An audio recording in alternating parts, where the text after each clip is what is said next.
नमस्कार विद्यार्थियों, राम राम। स्वागत करती हूँ आपका PG YouTube channel GK special class में आप सभी का। तो विद्यार्थियों, हम क्या पढ़ रहे हैं? वैदिक सभ्यता। वैदिक सभ्यता में आज हम न्यू टॉपिक लेंगे।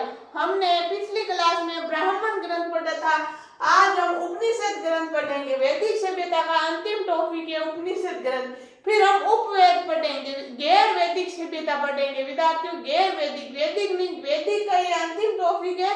फिर गैर वैदिक पढ़ेंगे। उपनिषद शब्द 3 शब्दों से मिलकर बना है जो कि निम्नलिखित है। उपनिषद शब्द विद्यार्थियों 3 शब्दों से मिलकर बना है जो कि निम्नलिखित है। उपनिषद, उप यानी विद्यार्थियों क्या होता है? निकट या निकट या समीप यानी उप। नी का अर्थ होता है निष्ठापूर्वक, नी का अर्थ होता है विद्यार्थियों निष्ठापूर्वक। सद का अर्थ होता है बैठना। गुरु के समीप निष्ठापूर्वक बैठ के जो ज्ञान ग्रहण किया जाता है, जो लिखा जाता है, उसे ही उपनिषद कहते हैं। गुरु के समीप निष्ठापूर्वक बैठकर जिन ग्रंथों का अध्ययन किया जाता है वे ही उपनिषद ग्रंथ कहलाता है। फिर विद्यार्थियों, ये वेदों के अंतिम भाग होने के कारण वेदांत कहलाया। वेदों का अंतिम भाग है, वेदों का अंतिम भाग होने के कारण ये क्या कहलाया? वेदांत कहलाया। इनकी कुल संख्या 108 है। इनकी विद्यार्थियों कुल संख्या कितनी है? 108 है। जबकि प्रमुख उपनिषद 11 माने जाते हैं। जबकि प्रमुख उपनिषद कितने माने जाते हैं? 11 माने जाते हैं, क्योंकि इन 11 उपनिषदों से शंकराचार्य ने भाष्य टीकाएं लिखी। शंकराचार्य, इन 11 उपनिषदों से शंकराचार्य ने भाष्य यानी टीकाएं लिखी है। टीकाएं आपको कल की क्लास में मैंने समझाया था क्या होता है। बड़े भाग का छोटा भाग लिखना ही टीकाएं कहलाता है। फिर है यम नचिकेता संवाद कठोपनिषद। यम नचिकेता संवाद कठोपनिषद। विद्यार्थियों, इनका स्क्रीनशॉट लो, फिर हम आगे चल रहे हैं। चलो मैं बोल रही हूँ, आप लिख लो। वैदिक सभ्यता, उपनिषद ग्रंथ। उपनिषद शब्द 3 शब्दों से मिलकर बना है जो कि निम्न है। उपनिषद, उप यानी निकट या समीप, नि यानी निष्ठापूर्वक, सद यानी बैठना। गुरु के समीप निष्ठापूर्वक बैठकर जिन ग्रंथों का अध्ययन किया जाता है वे उपनिषद ग्रंथ कहलाता है। यह वेदों के अंतिम भाग होने के कारण वेदांत कहलाए। इनकी कुल संख्या 108 है, जबकि प्रमुख उपनिषद 11 माने जाते हैं, क्योंकि इन्हीं 11 उपनिषदों पर शंकराचार्य ने भाष्य या टीकाएं लिखी। यम नचिकेता संवाद कठोपनिषद। चलो विद्यार्थियों, आपने स्क्रीनशॉट ले लिया होगा। चलो आगे चल रहे हैं, ले लो।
आगे देखो विद्यार्थियों क्या है, सत्यम जयते भारत का आदर्श वाक्य है, किसमें है, मुंडक उपनिषद में। कौन से उपनिषद में, मुंडक उपनिषद में। फिर ये चारों आश्रमों की जानकारी जावालो उपनिषद में। जावालो उपनिषद में किसकी जानकारी मिलती है, चारों आश्रमों की। 4 आश्रम आपको कल मैंने बताया था। फिर एक गार्गी याज्ञवल्क्य के सवाद बृहदारण्यक उपनिषद में। फिर यज्ञ की टूटी हुई नौका बताया मुंडक उपनिषद में। सबसे बड़ा उपनिषद बृहदारण्यक उपनिषद। बृहदारण्यक उपनिषद। सबसे प्राचीनतम उपनिषद है छांदोग्य उपनिषद। सर्वप्रथम श्री कृष्ण का उल्लेख छांदोग्य उपनिषद में मिलता है। फिर निष्काम कर्म का सिद्धांत का उल्लेख ईशोप उपनिषद में है। तो विद्यार्थियों इसका स्क्रीनशॉट लो, फिर हम आगे चल रहे हैं, जल्दी ले लो।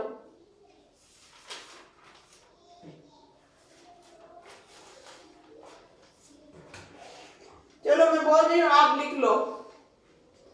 लिखो, सत्यमेव जयते। सत्यमेव जयते भारत का आदर्श वाक्य कौन से उपनिषद में विद्यार्थियों, ये मुंडक उपनिषद में। फिर चारों आश्रमों की जानकारी जावालो उपनिषद। कौन सा, जावालो उपनिषद।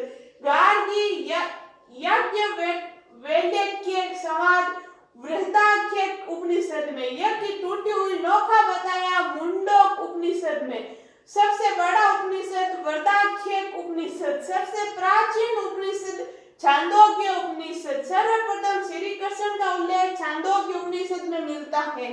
निष्काम कर्म का सिद्धांत का उल्लेख कौन सा मिलता है, ईशोप उपनिषद। याद कैसे रहेगा, निष्कर्म कौन कहता है, निष्काम कर्म रखो कौन कहता है, मतलब कैसे, कौन होता है, ईश्वर।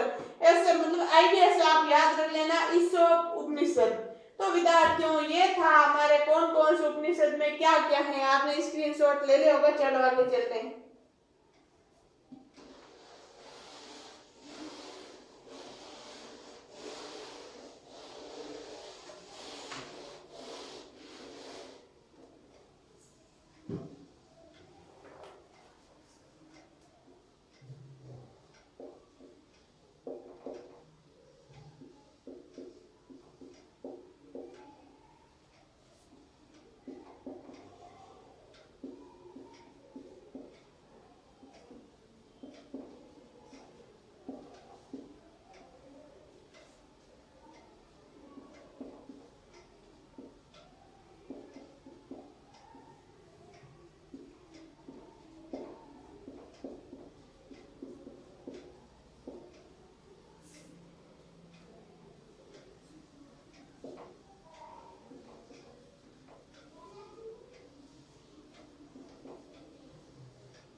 नोट विद्यार्थियों, गीता में भी निष्काम कर्म का सिद्धांत दिया गया है।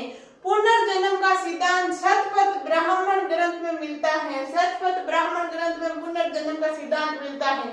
तो विद्यार्थियों ये था हमारे वैदिक सभ्यता। वैदिक सभ्यता आप इसका स्क्रीनशॉट लो। फिर हम क्या पढ़ेंगे, गैर वैदिक सभ्यता। फिर आज हम न्यूज शुरू कर रहे हैं गैर वैदिक सभ्यता। इसका स्क्रीनशॉट ले लो जल्दी। चलो ले लिया होगा। ये यहाँ से हटा देती हूँ, यहाँ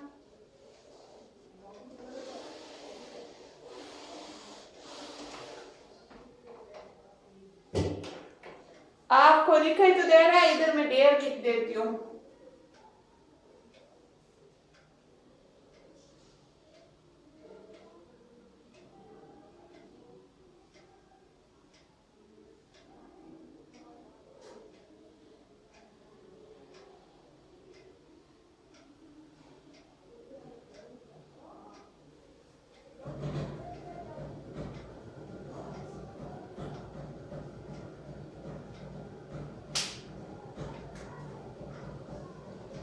ये बीच में तो नहीं है, लेकिन ये यहीं रह जाएगा, कोई नहीं, हम क्योंकि हम कौन अभी मिटाएगा लिखेगा ये सब।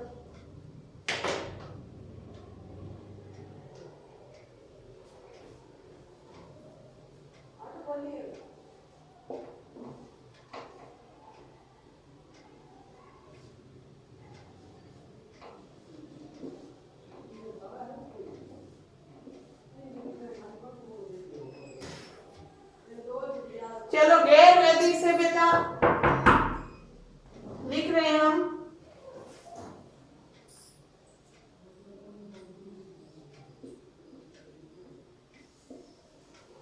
वेद, उपवेद,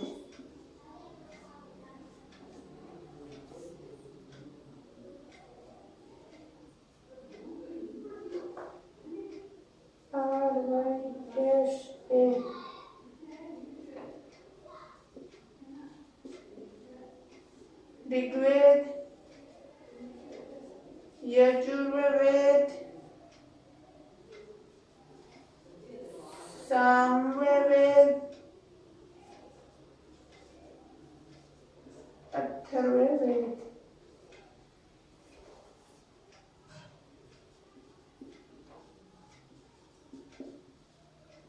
आयुर्वेद, धनुर्वेद,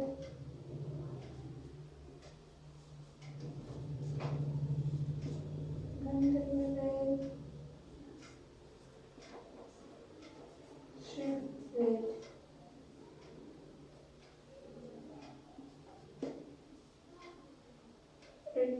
कृषि।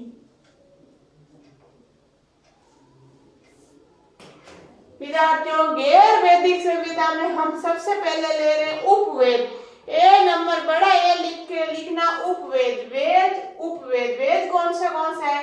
ऋग्वेद, यजुर्वेद, सामवेद, अथर्ववेद। ऋग्वेद, यजुर्वेद, सामवेद, अथर्ववेद। फिर उपवेद कौन से? आयुर्वेद, धनुर्वेद, गंधर्ववेद, शिल्पवेद। याद कैसे रखोगे? RYS race, RYS race. हम रेस नहीं है, जो रेस है आप रेस होंगे उसके लिए बता रहे रेस। किसी चीज को अदर में मत लेना, मैं ऐसे मजाक में बताती हूँ ताकि आपको अच्छे से याद रह जाए।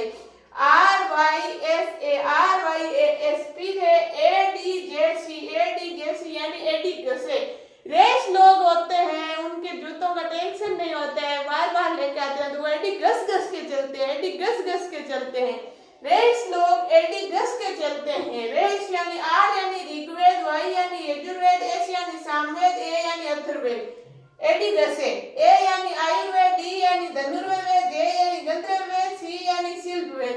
तो विद्यार्थियों, यह है उपवेद। गैर वैदिक सभ्यता आज हमने शुरू कर दी है, उसमें हम उपवेद बड़ा ए लिख के लिखना उपवेद, और ये चारों वेद और उपवेद लिख लो, फिर हम आगे चल रहे हैं।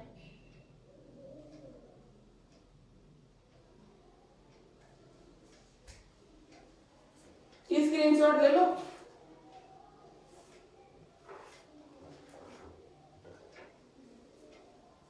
चलो ले लिया होगा।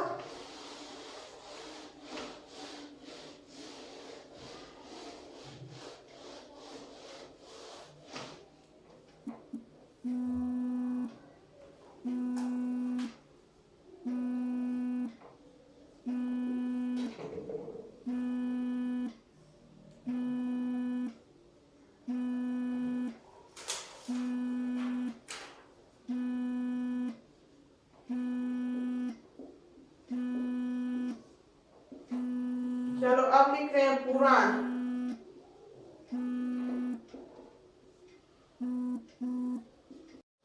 आगे देखो विद्यार्थियों, ए तो हमने देख लिया उपवेद। अब हम बी में देख रहे हैं पुराण।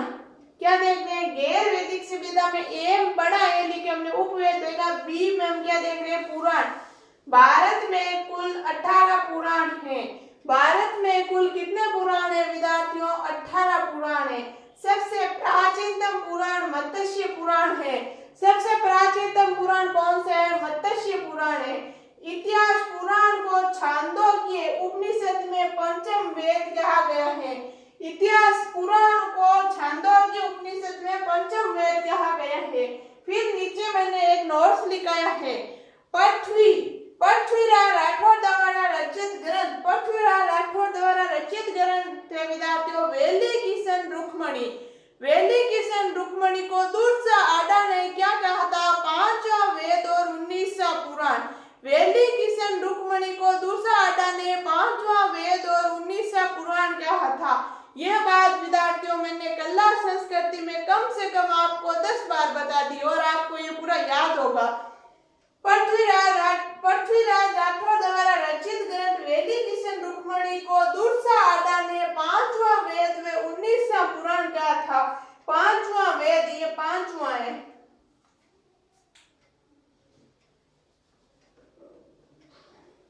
5वां वेद व 19वां पुराण कहा था वेली किशन रुक्मणी को। किसने कहा था? दूरसा आडा ने। दूरसा आडा कौन था? दूरसा आडा अकबर के दरबार में रहता था। अकबर के दरबार में रहता था। अकबर अंगूठा छाप थे, यानी अकबर को पढ़ना नहीं, अदब में मतलब नहीं, ऐसे में बता रही हूँ, समझा रही हूँ। अकबर को पढ़ना नहीं आता था, तो अकबर बैठे थे दरबार में और ये लेके आया पृथ्वीराज राठौड़ वेली किशन रुक्मणी को। तो अकबर ने ऐसे बोला, चलो दूरसा आडा जी पढ़ के सुनाओ, चलो दूरसा आडा जी पढ़ के सुनाओ। तो जब दूरसा आडा जी ने पढ़ा था तो उन्होंने बोला था ये 5वां वेद और 19वां पुराण है। फिर विद्यार्थियों दूरसा आडा कौन सी थी? वीरू क्षत्रिय। वीरू क्षत्रिय किसकी है? दूरसा आडा की है। वीरू क्षत्रिय किसकी बुक है? दूरसा आडा की, ये भी याद रखना। तो विद्यार्थियों इसका स्क्रीनशॉट लो, फिर हम आगे चल रहे हैं।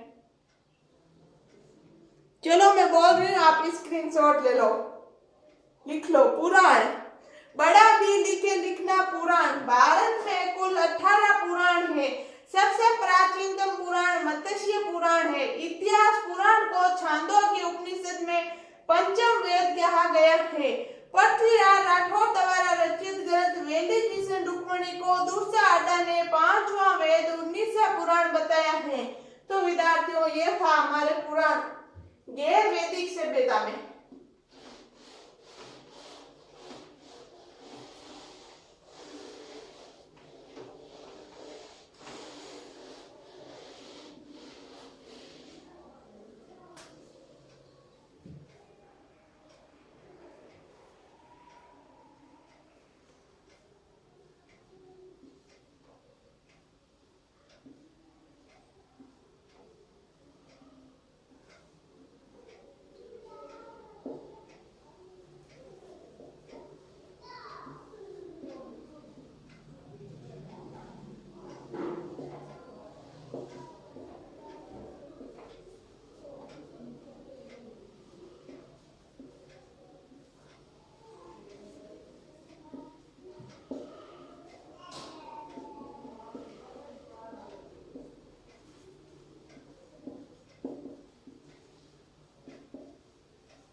नंबर सी है वेदांग। गैर वैदिक में सी क्या है? वेदांग। वेदों का अध्ययन करने के लिए संस्कृत भाषा में वेदांग लिखा गया है।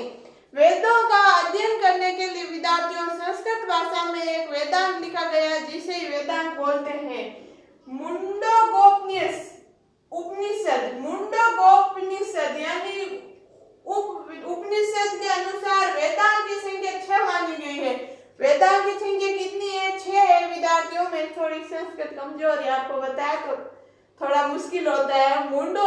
मुंडकोपनिषद के अनुसार शिक्षा वेदों की नासिका, ये 6 है। कौन कौन सी है? एक नंबर है शिक्षा जिसे बोलते हैं वेदों की नासिका। बी नंबर है कल्प जिसे बोलते हैं वेद के हाथ। 3 नंबर है निरुक्त जिसे बोलते हैं वेद के कान। 4 नंबर है छंद जिसे बोलते हैं वेद के पैर। 5 नंबर है ज्योतिष जिसे बोलते हैं वेद के नेत्र। 6 नंबर है व्याकरण जिसे बोलते हैं वेद का मुख। ये थे विद्यार्थियों 6 वेदांग। कौन कौन से? शिक्षा, कल्प, निरुक्त, छंद, ज्योतिष, व्याकरण। इसका स्क्रीनशॉट ले लो, मैं बोल रही हूँ आप लिख लो। लिखो, वेदों का अध्ययन करने के लिए संस्कृत भाषा में वेदांग लिखा गया है। मुंडकोपनिषद के अनुसार वेदांग की संख्या 6 मानी जाती है जो कि निम्नलिखित है। 1 नंबर है शिक्षा वेदों की नासिका। बी नंबर है कल्प वेद के हाथ। 3 नंबर है निरुक्त वेद के कान। 4 नंबर है छंद वेद के पैर। 5 नंबर है ज्योतिष जिसे बोलते हैं वेद के नेत्र। 6 नंबर है व्याकरण जिसे माना जाता है वेद का मुख। तो विद्यार्थियों ये था हमारे गैर वैदिक सभ्यता। आज हमने इतना ही देखा, इससे आगे देखेंगे हम अगली क्लास में। उससे पहले मैं आपको कुछ बोलना चाहती हूँ। कल मेरे पास ये किसी का कमेंट्स आया था, जो एक गुड़िया थी, मैं उनका नाम तो भूल गई, उनकी आईडी मुझे याद नहीं रही है, मैं कल आपको बोल दूंगी।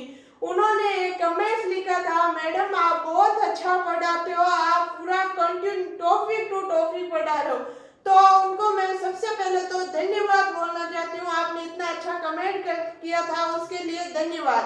और उस आगे मैं बताना चाहती हूँ, मैं माना कि मेरे पास डिजिटल बोर्ड नहीं है, मेरे पास अच्छी सुविधा तक नहीं होगी, लेकिन मैं जो आपको पढ़ा रही हूँ वो आपके एग्जाम में जरूर आएगा। मैं आपको हर टॉपिक टू टॉपिक पढ़ाऊंगी। ऐसा नहीं है, बड़े बड़े यूट्यूबर होते हैं जो ऐसे पढ़ा देते हैं, मतलब पता ही नहीं चलता है। जो न्यू तैयारी कर रहा है, जो अब शुरू कर रहा है, उनको बिल्कुल समझ में नहीं आता क्या पढ़ाया, क्या लिखा, क्या है क्या नहीं है। इस जैसे कि हम वेद पढ़ रहे हैं तो उनको समझ में नहीं, वो पहले ये पढ़ा देंगे, बाद में ये पढ़ा देंगे। मैं किसी की निंदा नहीं कर रही हूँ, मैं मेरे पे जो बीती है वो बता रही हूँ, सच में समझ नहीं आता। इसलिए मैंने ये यूट्यूब चैनल इसीलिए बनाया है ताकि जो मेरे जैसी तैयारी करने वाली है उनको अच्छे से समझ आ जाए। मैं हर टॉपिक एक के बाद एक कंटिन्यू टॉपिक लेके आ रही हूँ। और आपको अगर अच्छा लगे तो आप ज्यादा से ज्यादा शेयर करना, सब्सक्राइब करना और लाइक करना तो बिल्कुल नहीं भूलना। धन्यवाद। और हाँ, अच्छे कमेंट्स करना जिससे मैं भी मोटिवेट होती हूँ। धन्यवाद।